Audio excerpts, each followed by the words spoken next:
Baik, kita lanjutkan lagi teman-teman sekalian, masih untuk menambah wawasan bagaimana nanti kita ke depan, seperti apa kita harus melangkah terkait dengan model pembelajaran. Berikut juga saya sampaikan terkait dengan perkembangan kurikulum di Indonesia. Jadi perkembangan kurikulum di Indonesia itu telah mengalami perubahan lebih dari 10 kali sejak kemerdekaan, dengan fokus utama pada pembentukan karakter bangsa di awal kemerdekaan. Dulu malah ada istilah karakter building ya, itu yang dicanangkan oleh Presiden pertama Republik Indonesia, itu Presiden Insinyur Soekarno. Itu memang sudah mengarah ke pendidikan karakter. Bahkan nih kalau kita lebih ke belakang lagi terkait dengan konsep keislaman, bahwa diturunkannya Nabi Muhammad SAW juga adalah dalam rangka untuk itu, untuk memperbaiki akhlak manusia. Innama buistu liutammima makarimal akhlak. Jadi jelas bahwa arah kebijakan pendidikan di Indonesia, arah kebijakan pendidikan di Ibnu Sina khususnya, itu adalah terkait dengan sumber-sumber yang tadi telah saya sampaikan. Bahkan sebetulnya kalau kita melihat perkembangan pengetahuan terkait dengan ranahnya pendidikan, itu kan hanya 3. Itu sesuai dengan teorinya Bloom ya, yang terkenal dengan taksonomi Bloom.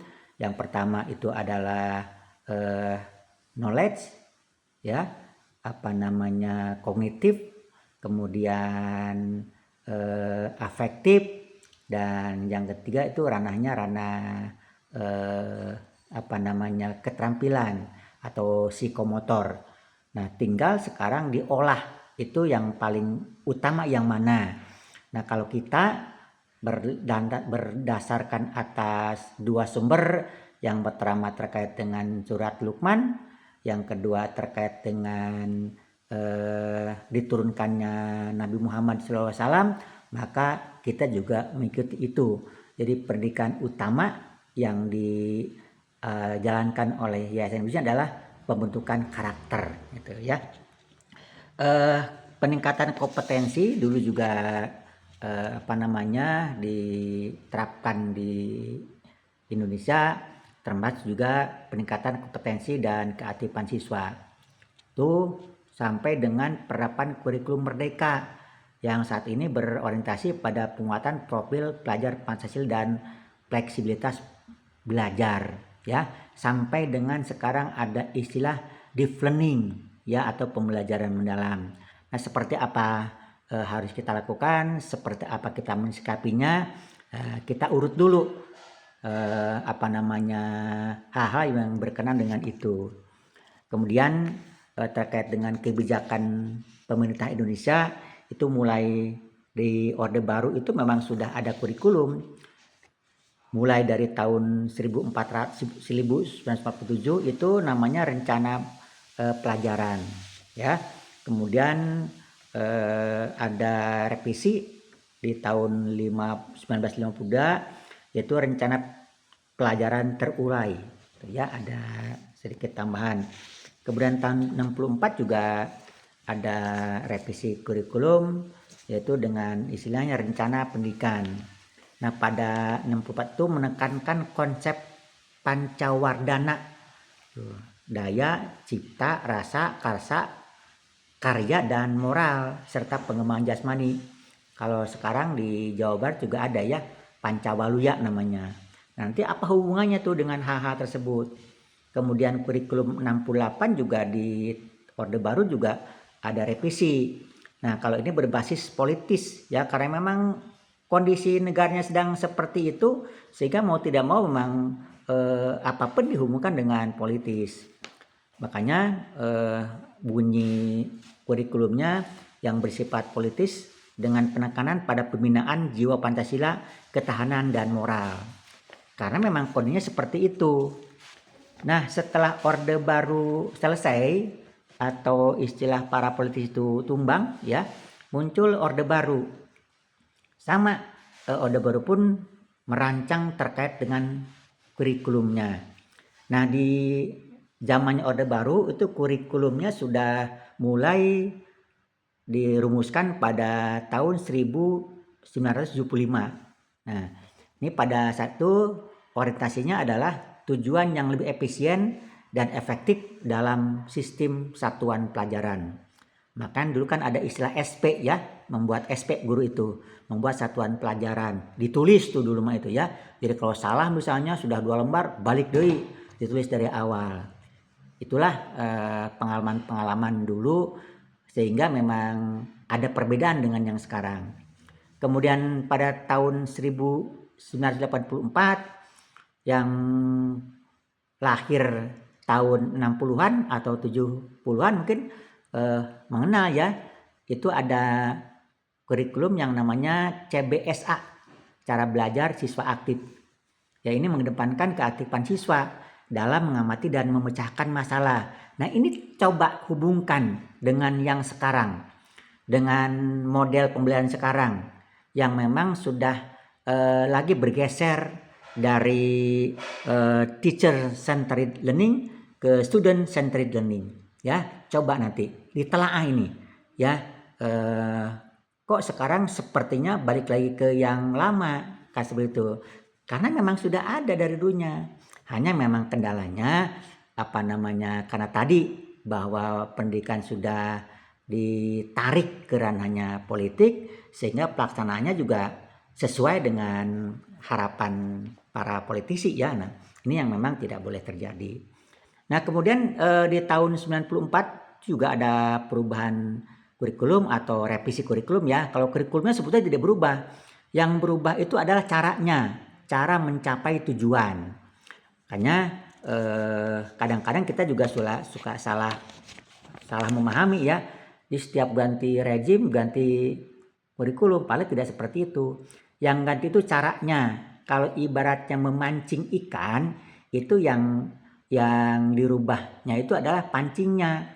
Bagaimana kalau mancing di kulah, bagaimana kalau mancing di susukan ya, atau bagaimana kalau mancing di laut, kan berbeda. Tapi tujuannya sama kan, untuk mendapatkan ikan. Pun sama juga dengan kurikulum juga seperti itu. Nah, kalau tahun 94 itu adalah memadukan kurikulum sebelumnya. Ya, itu ditelaah tuh dari mulai tahun 75 sampai dengan tahun 84 apa sih yang memang bisa dilanjutkan ya. Tetapi juga ternyata setelah diramu itu disimpulkan masih terlalu padat beban belajar siswanya. Jadi masih terlalu kebanyakan mata pelajaran sehingga itu pun diutak-atik lagi ya. Maka pada tahun 2004 sesuai dengan perubahan rejim ya, maka ada kurikulum baru. Namun perlu saya sampaikan ya bahwa di Orde Baru itu rancangan tentang pembangunan itu jelas. Juga terkait dengan masalah pendidikan. Nah, kalau pada zaman Orde Baru ada namanya Repelita, rencana pembangunan 5 tahun.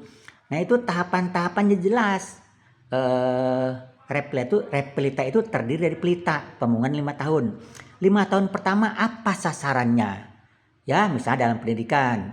Di tahun pertama, 5 tahun yang pertama tuh anak-anak bisa baca dulu kan begitu. Ini contoh ya. Nah, ini agar dipahami bahwa di rejim Orde Baru memang sudah disusun seperti itu. Jadi tahapan-tahapan terkait dengan capaian yang harus dikuasai oleh murid itu memang sudah ada. Nah, namun ternyata tadi itu ya, kurikulumnya bagus, programnya hebat, namun di tataran implementasinya memang lemah. Nah, ini saya secara pribadi pernah diskusi dengan rektor Universitas Malaya ya. Universitas Malaya itu adalah UI-nya Indonesia ya, jadi universitasnya negara Malaysia tuh. Nah, itu pada tahun 2012 ya, pada tahun 2012 saya ke Universitas Malaya, ketemu dengan rektornya Universitas Malaya tersebut, dan ini diskusi tentang kurikulum. Nah, yang saya garis bawahi, beliau menyampaikan bahwa kurikulum di negara Anda itu di awang-awang, artinya hebat ya kurikulum kita itu, dan mereka mengakui. Namun permasalahannya ada di tataran implementasi, permasalahannya ada di tataran pelaksanaan ya. Programnya hebat, tujuannya bagus, tapi lemah pada tingkat pelaksanaannya itu ya. Nah, makanya sampai sekarang pun seperti itu. Makanya dari awal tadi saya sampaikan kumaniat ya, apapun, sehebat apapun programnya, secanggih apapun teknologinya, tapi kalau kita tidak niat sungguh-sungguh, kita hanya sekedar mengikuti arus, maka tidak akan pernah tercapai. Jadi sekali lagi ya, dalam momen raker ini, dalam momen musyawarah ini, dalam momen ngariung ini, cobalah kita bentuk mindsetnya bahwa kita ini hebat ya, kita ini bisa, kita ini mampu. Maka dengan begitu, maka dalam hati kita, dalam jiwa kita, visi kedepannya jelas ya. Nah, itu yang paling penting sebetulnya. Jadi apapun tadi ya, apapun pancingnya, kalau memang ngeleyak ya, itu tidak akan bisa tercapai. Baik, kembali pada model kurikulum yang pernah terjadi di Indonesia. Itu pada masa reformasi itu, mulai dari tahun 2004 sampai dengan sekarang, itu menggunakan kurikulum 2004 ya, namanya kurikulum berbasis kompetensi atau istilahnya KBK. Nah, ini menitik beratkan pada kompetensi dan unjuk kerja siswa, sama tadi sebetulnya dengan CBSA kalau memang betul-betul dilaksanakan.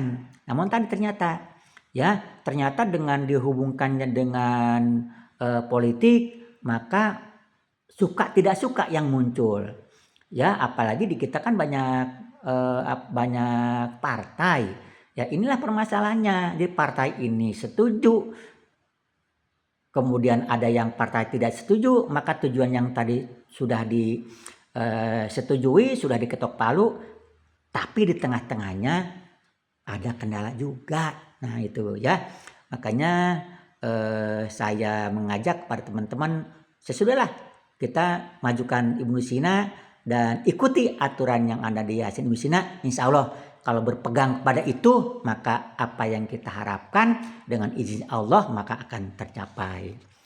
Nah, kemudian di tahun 2006 itu juga ada lagi perubahan kurikulum, namanya KTSP. Nah, entah KTSP itu kurikulum tingkat satuan pendidikan.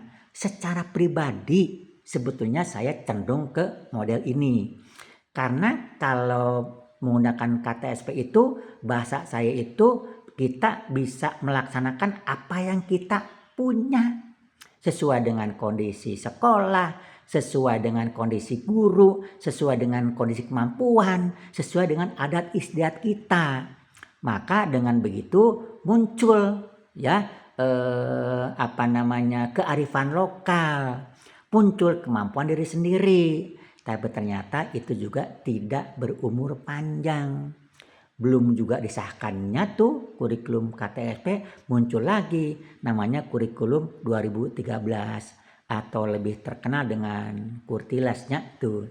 Nah, fokus kurikulum ini pada aspek pengetahuan, keterampilan, dan sikap spiritual secara seimbang, berbasis tematik dan interaktif. Sarua bae ya, tujuannya mah gitu-gitu kena wae ya. Nah, ini sekali lagi saya sampaikan agar kita paham dulu lah. Oh, ternyata bahwa lagi gus gitu nya si kurikulum itu.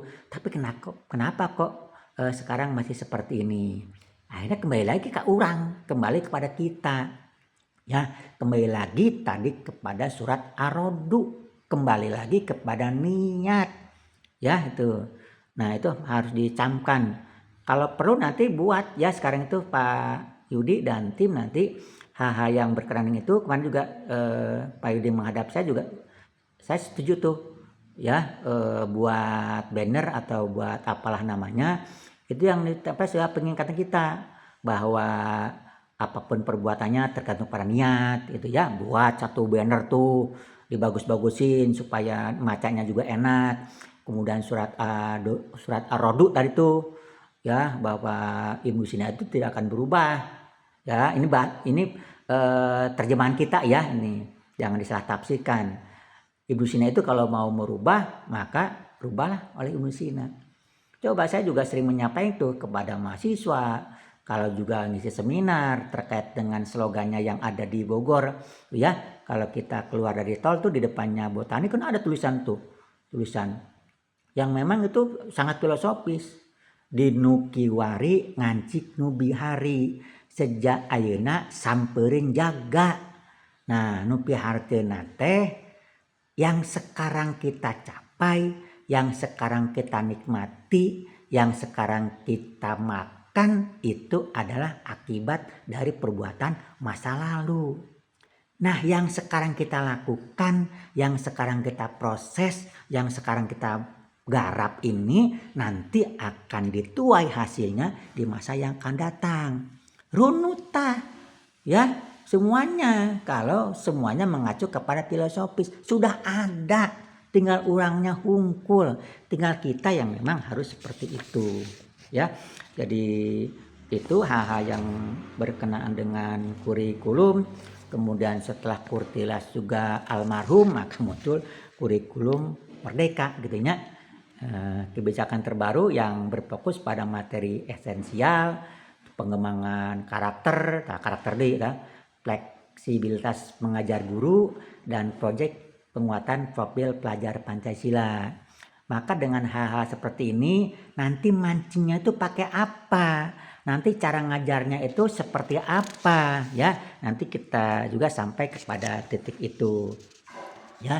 Dan sampai sekarang nih sudah mulai ada namanya pembelajaran mendalam atau deep learning ya. Itu naon tadi deep learning gitu kan tuh. Nah, sekarang kelihatannya juga tuh SMP juga lagi mengikuti itu ya, mengikuti kegiatan pendalaman, katanya pendalaman pembelajaran mendalam.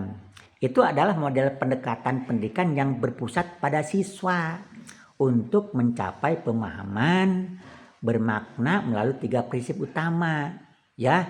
Jadi kudu sadar heula, kemudian bermakna dan menggembirakan ya. Nah, pendekatan ini sudah juga sering saya sampaikan pada saat pertemuan, pada saat diskusi, pada saat ngobrol. Coba ingat nggak yang saya sampaikan? Keun bae budak main bola oge kan begitu ya. Biarkan saja anak senangnya main bola mah, kita biarkan. Hanya kita sebagai guru, kita sebagai pengelola lembaga pendidikan fasilitasi budak pun hayang main bola kudu kumaha tah, kudu naon fasilitasnya kan begitu ya. Sampai saya contohkan tuh Evan Dimas, meskipun sekarang sudah tidak terdengar ya, itu kan dia banyak uangnya kan karena main bola ya. Kemudian di tingkat internasional ada Ronaldo, ada Messi, ada Nuka Marita ya, Spanyol, Yamal entah gitu. Nah, itu kan mereka banyak uangnya, itu hidup berkecukupan kan. Itu kenapa tuh? Ya karena itu, karena dengan melakukan apa yang dia suka. Pun sama, mun aya budak nu nyanyi wae ya tuh geun bae geus antepkeun wae. Kita lihat ya, saya sering mencontohkan Oma Irama nya. Nah itu ya, Oma Irama sekarang seperti itu juga kan karena dia bernyanyi kan, juga dengan contoh-contoh. Itu hanya sekedar contoh. Artinya kalau kita membiarkan kebisaan anak atau kemampuan anak atau kompetensi anak ya sesuai dengan apa yang dia mau, maka itu nanti juga ada hasilnya. Bahkan sebelum ada deep learning, sebelum ada kurikulum merdeka, itu sudah ada ya founding father kita terkait dengan pendidikan, yaitu Ki Hajar Dewantara yang sudah menerapkan yang namanya Pancadharma atau 5 dasar terkait dengan taman siswa. Ada kodrat alam namanya tuh, yang berkeyakinan bahwa setiap anak didik itu memiliki potensi dan pembawaan masing-masing. Ya, dari dulu juga seperti itu. Kemudian konsep yang keduanya adalah kemerdekaan, memberikan kebebasan kepada anak untuk berpikir, untuk bertindak dan menghidupkan kekuatan lahir dan batin. Kemudian ada kebudayaan, pendidikan yang berakar pada nilai-nilai budaya dan kepribadian bangsa sendiri. Ulah ngikutin cara-cara Korea ya, drakor, ulah mengikuti cara-caranya barat ya yang tidak jelas. Namun kita kan juga punya budaya, kita punya tradisi, kita punya adat istiadat yang memang tidak kalah dengan dunia luar. Hanya kita kan kadang-kadang suka merasa bahwa kita ini kurang, kita ini tidak hebat. Sama nih dengan kita Ibnu Sina, kita ngerasa kurang baik, padahal kurang apa kita. Ya, gedungnya sudah bagus kan, fasilitasnya sudah ada, tinggal kembali bagaimana kitanya. Jangan saling menyalahkan, jangan merasa pintar sendiri, coba berkolaborasi ya, sehingga apa yang kita inginkan, apa yang kita tuju bisa dilakukan bersama-sama ya. Baik lagi nih ke Pancadharmanya Ki Hajar Dewantara atau Taman Siswa, ada namanya kemanusiaan. Kemanusiaan itu adalah didikan untuk menghormati sesama manusia dan memiliki rasa cinta asih. Kan kalau mengajar saya ajarkan begitu juga, dengan rasa kasih sayang, dengan menghargai bahwa mereka juga punya kemampuan. Jangan salah, apalagi sekarang zamannya IT. Jangan-jangan dari sisi tertentu kita kalah dengan murid-murid kita. Ini juga memang perlu kita sadari ya. Jadi artinya bahwa pembelajaran mulai sekarang, pendidikan model sekarang tidak ada yang merasa lebih ya, baik guru maupun dosen, karena sekarang zamannya sudah berbeda gitu ya. Makanya juga kita ingat ya perkataan Sayyidina Ali ya, ini juga sama nih terkait dengan model pembelajaran. Sayyidina Ali sudah mewanti-wanti kan, itu sudah ratusan tahun yang lalu atau puluhan abad yang lalu ya. Beliau menyampaikan, didiklah anak-anak kalian dengan atau sesuai dengan zamannya. Nah sekarang zamannya teknologi, maka sesuaikanlah dengan zaman yang sekarang.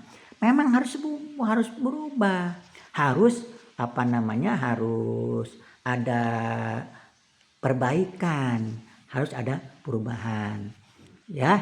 Nah supaya pas nih yang Pancadharmanya Taman Siswa, ada juga nilainya yaitu kebangsaan, menanamkan rasa cinta tanah air serta kesadaran sebagai suatu bangsa. Coba kurang bagusnya apa?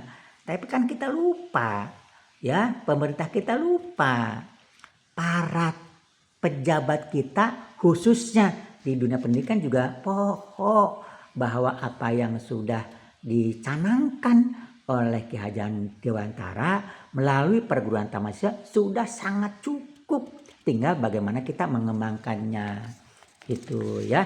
Jadi hal seperti itu juga memang harus jadi pengetahuan buat kita ya, termasuk sistem pembelajaran ya yang sekarang katanya berpusat kepada siswa. Di Taman Siswa sudah ada namanya sistem Among tuh, dan trilogi pendidikan. Sistem Among itu adalah metode pengajaran berjiwa kekeluargaan yang menolak paksaan serta hukuman. Tak kadeta ya. Nah, kita kadang-kadang sudah suka memberi hukuman yang tidak wajar ya, sesuaikan saja ya. Nah setelah memberikan hukuman kadang-kadang juga culaur ya, tidak di follow up Nah, bagaimana hukuman itu bisa kita ganti? Ya, dengan memberi kesempatan untuk kepada anak berkembang sesuai dengan kodratnya. Ya, budak resep nak itu bisa nak itu sesuaikan saja. Ya, kita guru itu hanya tinggal mengawasi, hanya tinggal memfasilitasi itu ya. Jadi itu dasar-dasar terkait dengan perkembangan kurikulum yang memang hari ini kita jadikan dasar bagaimana kita membuat pola ke depan. Ya, kalau soal istilah mah gampang, istilah mah banyak, mau model pembelajaran apa juga silakan gitu kan gitu. Ya, tapi pada prinsipnya tetap memang harus mengikuti aturan yang ada kan itu ya. Nah, tadi sekarang kepada model pembelajaran mendalam. Apa sih pembelajaran mendalam? Itu kan paling tidak punya prinsip ya atau pilar utamanya, yaitu berkesadaran, siswa sadar dan hadir secara utuh saat belajar. Tekudu dititah-titah, tekudu dipaksa-paksa karena tidak akan bagus. Tapi kalau memang sudah sadar bahwa pendidikan itu perlu, maka dia akan melakukan sendiri. Bermakna, namun bermakna teh. Nah, kita berarti nih ya bahwa materi pelajaran dihubungkan langsung dengan kehidupan nyata dan kegunaan praktis. Bahasa kita mana Ibu Sina itu kurikulum pasar ya, sesuaikan dengan kebutuhan budak, sesuaikan dengan kebutuhan masyarakat, sesuai dengan kebutuhan dunia usaha. Maka dari dulu saya sarankan ya model pembelajaran kita itu terkait dengan istilahnya ada outdoor learning, titipkan ya budak di perusahaan-perusahaan, nggak usah perusahaan yang gede, yang biasa-biasa saja. Sambil kita evaluasi, tanya, kata saya juga ketika anak sudah pulang dari tempat PKL, tanya budak teh di titah naon tah ya di tempat bekerja itu, apa yang bisa dilakukan dan apa yang tidak bisa dilakukan. Yang tidak bisa kita lakukan itulah kita bina lagi, kita godok lagi, kita adakan evaluasi sehingga sesuai dengan harapan pasar kan gitu ya. Nah, itu sebetulnya canangan-canangan yang sudah digariskan oleh Yayasan Ibu Sina, dalam hal ini SMA Ibu Sina, hanya lagi-lagi kitanya meleng. Seolah omongan saya itu omongan yang tidak berarti, tidak bermakna. Padahal kalau dihubungkan dengan sekarang, ya coba tuh yang 17 wajib guru bawa ke DPR, kan seperti itu. Ya, dan sekarang kan sudah dilakukan segala macam oleh sekolah-sekolah lain, bahkan dipiralkan. Kan saya juga sering ngomong, hanya karena sasapu unggul G, ada sekolah yang menjadi viral gara-gara sasapu. Padahal di kita itu sudah dicanangkan dari awal. Budak tah ajarkeun sasapu, budak tah ajarkeun kukumbah. Nah, itu kan dianggapnya biasa. Ya, kalau omongan saya dianggap biasa. Tapi kita ketika orang yang berpada ngomong, wow, seolah-olah sasapu itu hebat. Padahal kita sudah dari awal. Ya, kemudian prinsip dasar yang lain itu menggembirakan. Budak diajar teh supaya merasa senang. Ya, di kelasnya nyaman. Kemudian juga saya juga sering sampaikan tidak perlu harus di dalam kelas terus. Jenuh budak. Ya, bawa keluar. Fasilitas kita sudah banyak kok. Tinggal bikin colokan kata saya juga tuh. Di bawah pohon rambutan misalnya. Nah, itu pasang tuh colokan-colokan sehingga sambil ngariung ya itu bisa dilakukan. Ya, kemudian juga memadukan olah pikir ya tadi dengan perpaduan antara kognitif ya, kemudian dengan sikap tuh, dengan rasa, dengan olahraga kan itu. Kan sama itu. Ya, dengan modelnya kalau bahasa-bahasa mereka mah nih, bahasa-bahasa akademik, ada intelektual, etika, estetika, kinestetik. Itu ya itu dikembangkan tuh sesuai dengan masing-masing yang ada pada siswa kita. Nah, kemudian berikut fokus terkait dengan pelaksanaan di kelasnya seperti apa nih harusnya tuh. Ya, satu kedalaman materinya. ini tidak berfokus pada seberapa banyak materi yang dihafal. Ya, tadi misalnya dari kemarin-kemarin kita sampaikan itu, maaf meskipun Pak Saiful sekarang sudah tidak aktif, saya sampaikan ke Pak Saiful juga dalam belajar matematika. Tidak harus semuanya diajarkan, tapi yang memang disukai anak, yang ada kaitannya dengan masalah pembelajaran yang lain. Itu saja. Jadi tidak semua harus diajarkan, mual mahir waktunya juga. Tapi kalau disesuaikan dengan kemampuan anak, dengan kebutuhan sekarang nih saat ini, kan jadi ringan. Ya, termasuk mata pelajaran yang lain juga sama. Sesuaikan dengan kebutuhan. Nah, sekarang sudah digiring nih. Ya, saya ngomong begini sekarang sudah ada payung hukumnya. Ya, tekudu sieun. Kalau kemarin sieun misalnya sieun dicarakan ke pengawas lah segala macam, nggak tahu pengawas seperti apa model kita itu, nggak tahu pengawas apa yang dihadapi oleh kita, karena kita sendiri yang paling tahu. Ya, itu pokok itu saja garis Yayasan Ibnu Sina. Ya, kalau memang tetap di Ibnu Sina mah biar kelihatan lah, biar jelas Ibnu Sina tenang sih hasilnya kaitan gitu ya. Tuh, jangan sekedar semboyan, jangan sekedar dibaca, kadang-kadang nggak dibaca juga kan itu. Maka terkait dengan ini sekali lagi, kita memang mau maju ya atas izin Allah, cobalah terapkan dulu nih model pembelajaran yang ada di Ibnu Sina. Toh sama kalau dibacakan tadi dengan model yang balik kurikulum baik orde baru itu kan, bahkan orde lama tadi dengan zamannya reformasi termasuk sekarang tuh sudah dicanangkan oleh Yayasan Ibnu Sina kan tuh. Yang penting kan sekarang peran gurunya ya harus berubah. Peran guru yang dulu mungkin bersifat seolah-olah penguasa kelas, sekarang tidak, hanya sekedar fasilitator gitu ya. Nah, itu hal-hal yang memang perlu jadi pemahaman buat kita semua agar kita memang bisa melakukan pembelajaran sesuai dengan konsep-konsep yang tadi. Meskipun sekali lagi semuanya sudah ada pada kita. Ya, semuanya sudah ada pada Yayasan Ibnu Sina gitu ya. Nah, baik sekarang kita pada kunci materi yang memang ditugaskan kepada saya terkait dengan pembelajaran modern cenanya kan gitu. Nah, apa sih pembelajaran modern? Nah, kita lihat dulu tadi tuh yang tadi disebutkan khususnya terkait dengan masalah kurikulum lama itu paradigma tradisional. Artinya pendekatan pembelajarannya itu masih berpusat kepada guru atau istilah intelektualnya adalah teacher centered learning.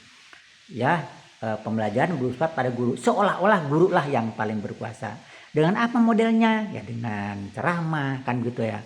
Bahkan juga sampai saya kadang-kadang juga suka prihatin ya. Zaman sekarang kok masih ada guru yang masih mencatat ya, mencatat di papan tulis, sudah tidak zaman atau sekarang mah kan. Terus juga ada yang memang menyampaikan materinya sambil membaca buku, textbook dulu itu namanya itu. Nah, paradigma seperti itu sekarang sudah migrasi dengan pembelajaran kontemporer. Nah, apa itu kontemporer? Pembelajaran masa kini. Apa itu pembelajaran masa kini? Pembelajaran yang disesuaikan dengan perkembangan zaman, perkembangan saat ini. Apa itu? Yaitu dengan teknologi.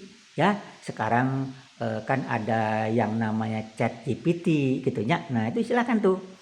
Ya, dengan menggunakan Canva kan seperti itu. Ya, dengan berbagai macam model pembelajaran.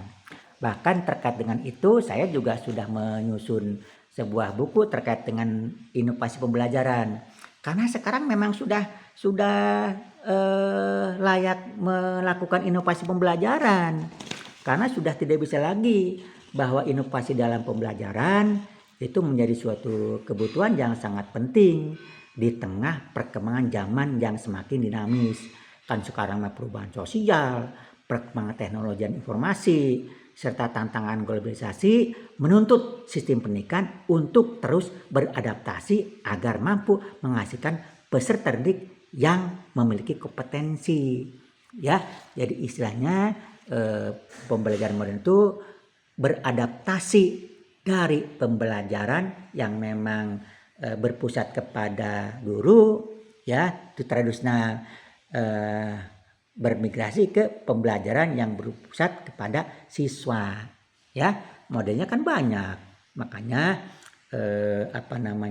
saya juga membuat sebuah buku sebetulnya, ya, namanya Inovasi Pembelajaran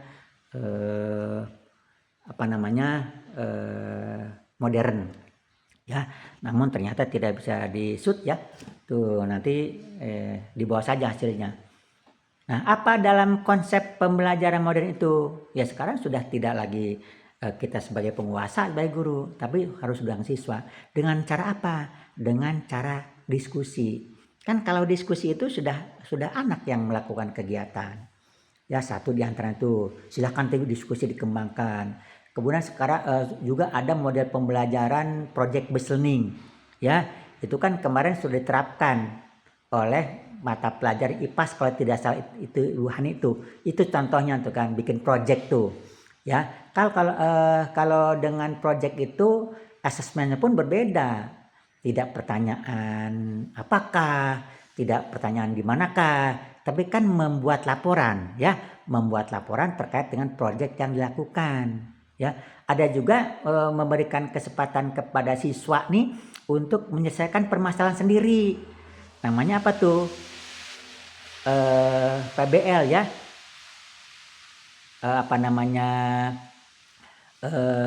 bentuk model pembelajaran yang memang menyelesaikan permasalahan.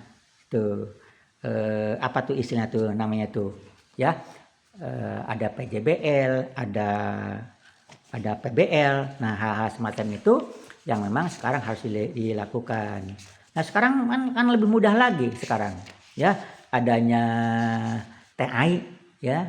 Ada TAI, ya, yang sepertinya memudahkan semua kegiatan, semua keinginan, semua maksud, termasuk dia dalam proses pembelajaran.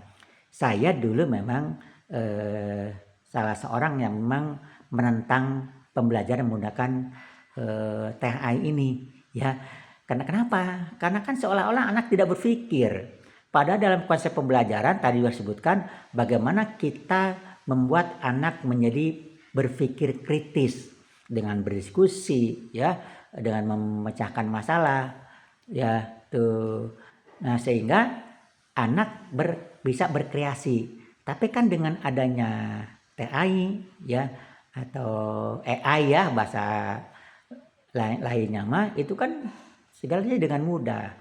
Nah, itu sekarang kan memang sudah tidak bisa lagi dihindari. Itu memang bagian dari keniscayaan. Makanya bijaksanalah kita sebagai guru untuk menerapkan itu. Toh sekarang juga ternyata juga saya ketika menyampaikan ini juga ada hal-hal yang harus minta bantuan TAI kan karena lupanya segala macam. Tapi itu jangan dipakai sebagai sandaran pokok. Hanya sekedar untuk klarifikasi gitu, ya. Hanya sekedar untuk komparasi. Benar tidak sih ini? Nah, coba kita minta bantuan TAI. Benar apa tidak kan gitu. Jadi bukan hal yang pokok. Ya, sehingga dengan begitu maka kita tetap menyambut kedatangan AI, tapi juga penggunaannya tetap harus kita sebijaksana mungkin agar tidak membawa dampak yang negatif. Ya, bahkan di beberapa negara sekarang sudah mulai mengurangi penggunaan gadget untuk anak yang berusia sekian sampai sekian tahun, ya. Di Australia misalnya itu anak yang usianya belum 17 tahun belum dapat penggunaan gadget dan pengawasannya jelas, ya, tidak seperti di kita umur sekian sampai umur sekian tidak boleh menggunakan gadget, tapi tidak ada pengawasan, tidak ada aturan yang jelas, sehingga pada kenyataannya memang masih seperti itu, ya. Itu teman-teman sekalian hanya sekedar sharing, ya, hanya sekedar menyampaikan pengalaman baik pengalaman empiris yang memang saya lakukan maupun pengalaman-pengalaman berdasarkan proses dalam jenjang pendidikan. Itu juga saya sampaikan juga, termasuk juga ada beberapa informasi yang memang langsung datangnya dari guru-guru saya. Jadi jelas ya, jelas sanadnya ya, jelas siapa yang menyampaikannya. Namun demikian sebagai manusia biasa tetap saya juga memiliki kehilapan, memiliki kekurangan. Nah, yang tadi saya sampaikan khususnya terkait dengan konseptual, terkait dengan teori-teori yang saya sampaikan, jangan langsung diterima, jangan langsung mengiyakan, tapi silakan cari kebenarannya melalui sumber-sumber yang memang dapat dipercaya, sumber-sumber yang sudah tervalidasi ya, sehingga tidak salah ya, karena bagaimanapun apa yang saya sampaikan ketika teman-teman melaksanakannya dengan yakin, nah ketika ada kesalahan maka saya juga akan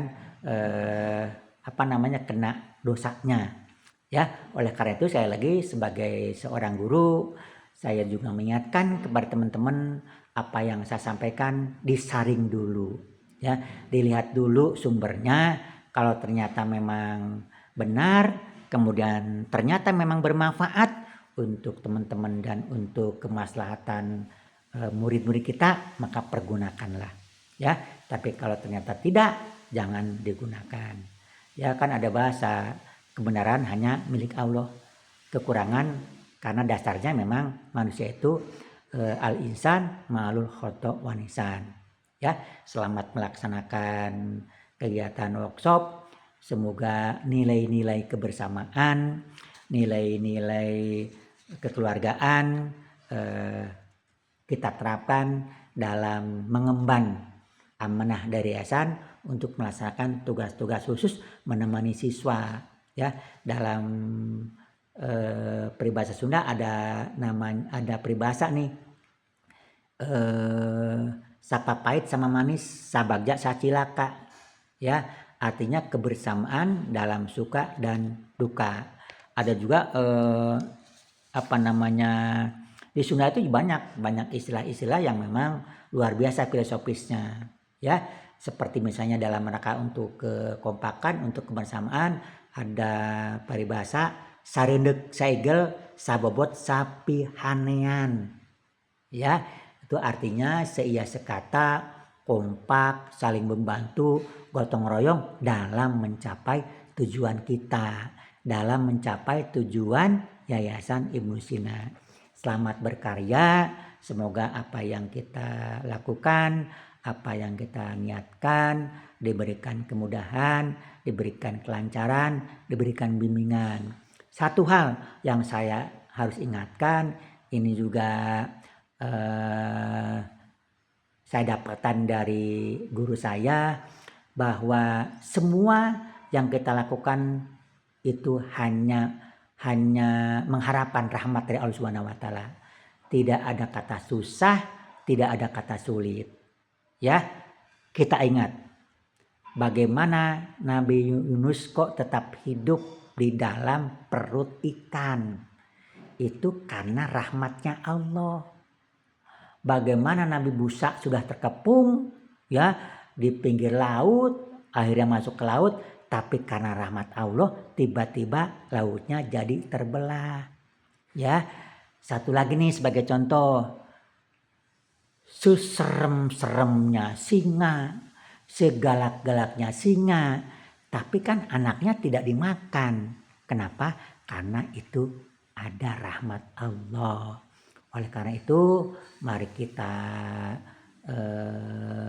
meminta kepada Allah agar kita mendapatkan rahmat dari Allah Subhanahu wa taala dalam merangkai, dalam melaksanakan tujuan kita untuk beribadah kepada Allah Subhanahu wa taala melalui pengabdian kepada Yayasan Ibnu Sina.